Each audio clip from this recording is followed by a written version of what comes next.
Thinking about becoming a fractional CMO, but worried you will be on Slack all day, stuck in back to back meetings, and responsible for absolutely everything? I hear these concerns from marketers all the time. And honestly, almost every one of them comes from a misunderstanding of what the fractional CMO role actually is.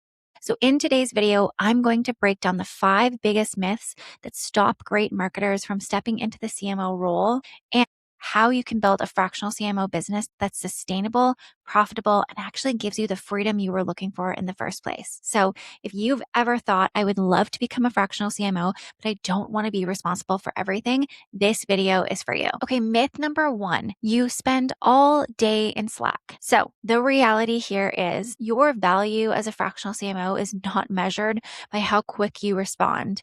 And pulling even further back, you don't even have to be on Slack if that's not a channel you want to be on. I find that marketers, if they have not done this role before, they equate their value with availability, or they're comparing it to sort of a marketing manager role or a project manager role, somebody who is in the day to day, in the weeds, and needs to be available because they're truly leading and managing the team in the weeds. But I want you to understand, CEOs don't hire CMOs for being on Slack all day. They should be hiring them to help them make decisions, help them build out strategic plans for the business, and help them guide the marketing forward and make sure that it's actually moving needles. So if it feels like you're working with a client or you're worried that there's going to be constant Slack communication, the problem that's going on there is there's either no priorities or no strategy. Nobody really knows what's going on. There's unclear ownership, there's unclear roles, or the team really just doesn't know what your role is. A good CMO actually reduces questions because everyone's clear on what they're doing. And something that you need to also be thinking about when you're thinking about Slack is you are not a project manager. You're not a marketing manager. So you shouldn't be needed. Like the things that we do as a CMO, we're not needed on a really urgent basis. We're answering big questions like, how could this launch have gone better? Or what do we do to improve performance here? That's not stuff that needs an answer like yesterday or within 5 minutes. So, as far as Slack, again, if you want to be on that channel with your clients, great. How I manage it, I like Slack. I love just reducing email. How I manage it is I will check it 1 or 2 times per week and I will time block it. I am not at the beck and call of Slack. There's no way. You are going to burn out, and that will allow your whole day to be dictated by whatever notifications pop up. So, I just have really clear boundaries and I communicate that to my clients, and it's never been a problem. Myth number 2, you're responsible for everything. The reality is you're responsible for the marketing department and making sure the marketing team members are moving the needles. So they're getting results. And if they're not, that you're doing something about that, or you're making a recommendation to the CEO on what they should be doing. So remember, you're responsible for marketing performance, leadership, and strategy. When we are leading, we are not doing marketing. We're not doing everything, and we are definitely not in the weeds. So we're making sure that the team is really clear on the plan, they're clear on the priorities, they understand what our goals are. And if they're doing something in marketing, how does that ladder up to the bigger goals in the business? Like, why are we doing this? They're clear on their roles, what they should be doing, the outcomes that we expect them to drive. And we're spending time with them to really make sure that all of their questions are answered up front. The other thing is there's a really important step around making sure that the client has the right team. If they have a whole bunch of junior people who have no idea what they're doing and need a ton of direction, that's not even the right team. So not only do you have to be careful what scope you put yourself on as a CMO in that kind of a client business, but you also might need to sometimes make a recommendation around, hey, you need a marketing project manager, or you need somebody a little bit more senior who is actually able to execute, roll up their sleeves and jump in and run with stuff instead of having 1,000 questions all day long. And you can explain to them, look, you think you might be saving money, but you're not. It's costing you more money because these people don't know what they're doing. And it's going to take them 5 times as long as somebody who does know what they're doing. So we're often making recommendations like that. So another good comparison is to think about the other C-suite executive roles that are typically in a company. And in smaller, medium-sized companies, they may be fractional as well. But again, I always like to think about the big companies. And if you haven't worked in corporate, you can research this. But if you have, you're going to know what I mean. The CEO is never going to expect the CFO to be the person who's processing payroll. No, that's like a mid-level manager or junior position to be processing payroll. The CFO's job is to help the CEO make good financial decisions, to help the CEO look at their business and understand, okay, what are we projecting for our financials? What does revenue supposed to look like this year based on our activities? Are we profitable this year? Where are we going to be at the end of the day if we continue the way we are? That's what a CFO does. Similarly, a CEO is not going to expect a COO to personally fulfill on every order at an e-commerce company, right? That is order fulfillment. There's a whole other mass amount of people to do that work.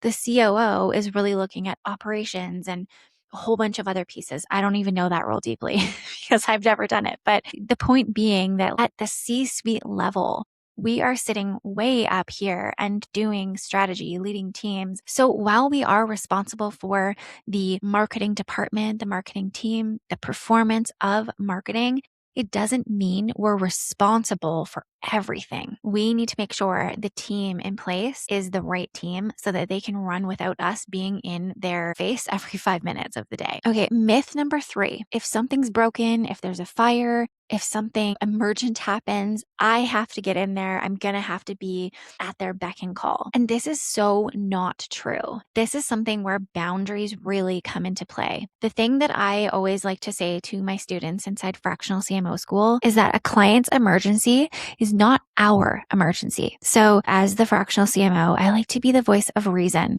And it doesn't mean that if there's an emergency, I'm going to be like, oh, I can't talk to you right now or not available. But I like to be the voice of reason and say, okay, let's slow down here for a minute. And I try to give them some perspective because sometimes things are legitimately an on fire, urgent problem. And sometimes, most of the time, they only feel that way.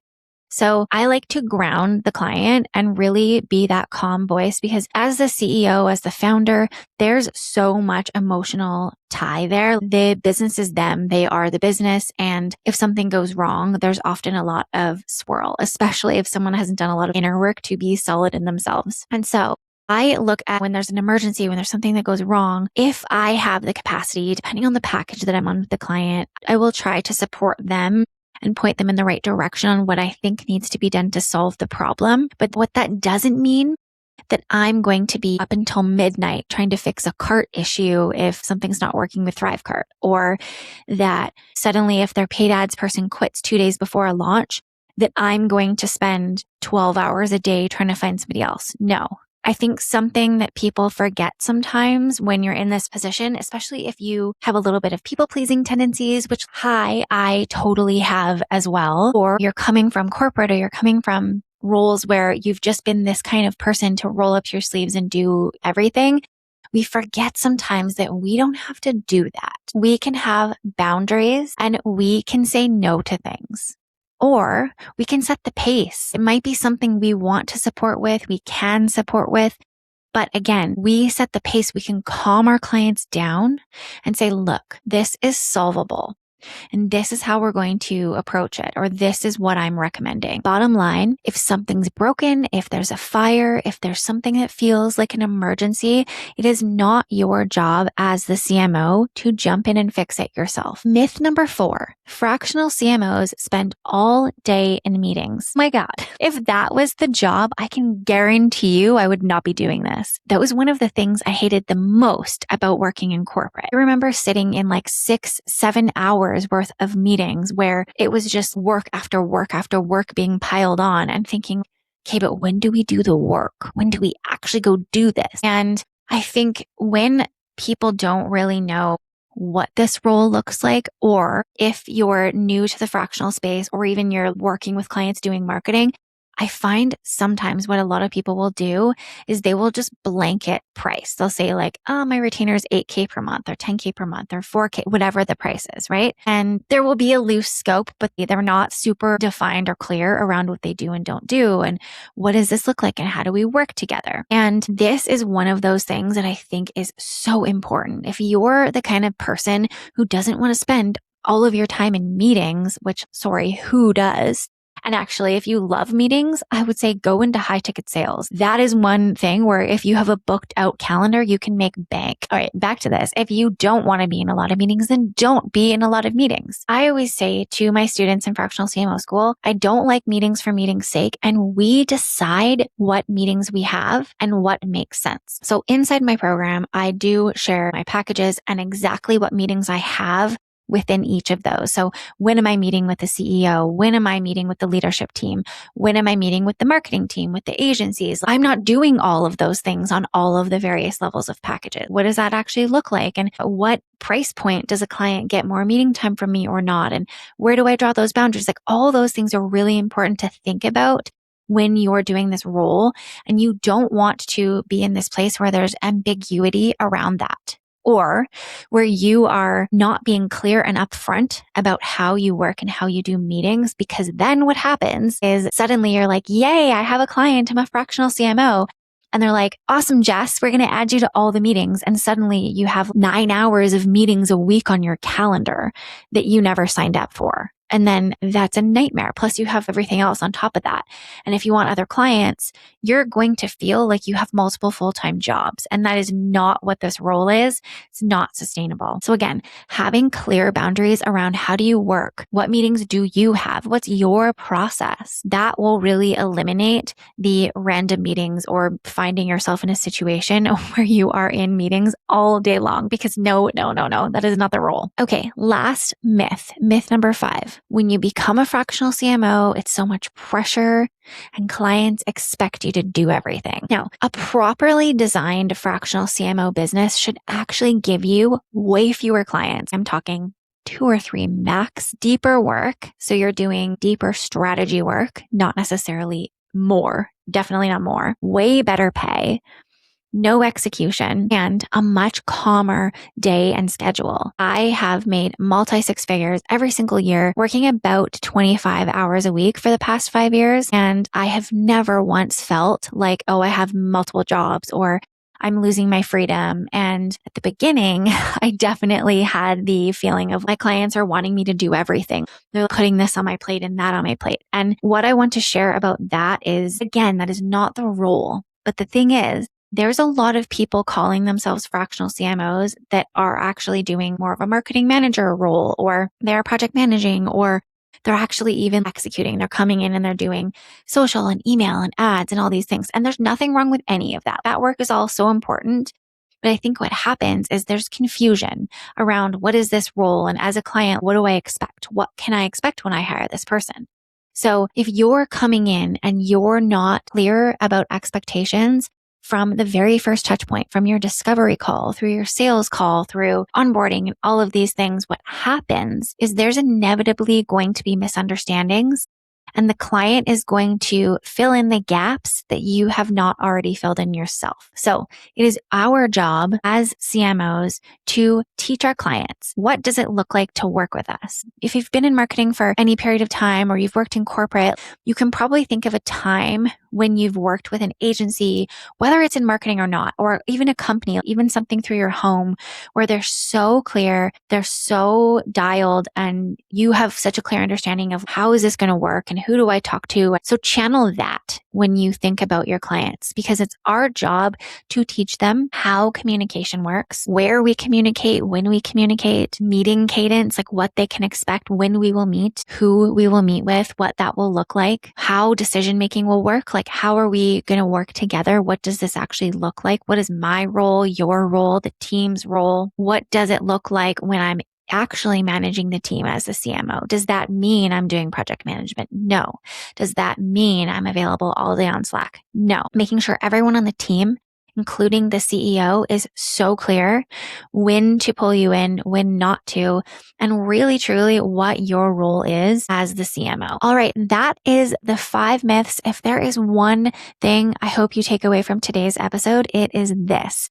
If becoming a fractional CMO sounds exhausting, or you're scared it's going to be overwhelming, or that you're going to be signing up for a calendar full of meetings and endless Slack messages and constant answering of fire alarms, you are definitely wrong. So a great fractional CMO is not the busiest person in the business. It is the person who is creating clarity, making decisions, and helping everyone in marketing do their best work and generate results for the company. If you want to go deeper and you're curious about what this role looks like and you want to build this business in a really sustainable way, I teach all of that inside Fractional CMO School. I dive super deep into what is this role? How do we pick clients? How do we right size the offers to the clients to make sure they are properly resourced to work with us in the right way so that we can build a really sustainable business that feels good. I also help you repackage your expertise so that we can highlight the leadership skills and experience you already have, and you can have high ticket retainers so that you don't have to be working with tons of clients. You can work with way less clients and make great money working part-time. And I promise you, when you get this role right, it is so much fun. I love it. It's the easiest way I have ever made money. When I tell people my work does not feel like work, I'm not kidding. And I feel so happy to have found that. So if that's something that you would love to do, you're ready to make that transition, the link is below to find more information, or you can always reach out in my DMs. I'm always there. It's me, not a team. I'm there to answer any questions you have. So thank you. If you loved today's episode, please rate it and leave a review. It helps more marketers like you find the episode, and I will see you next week on CMO School.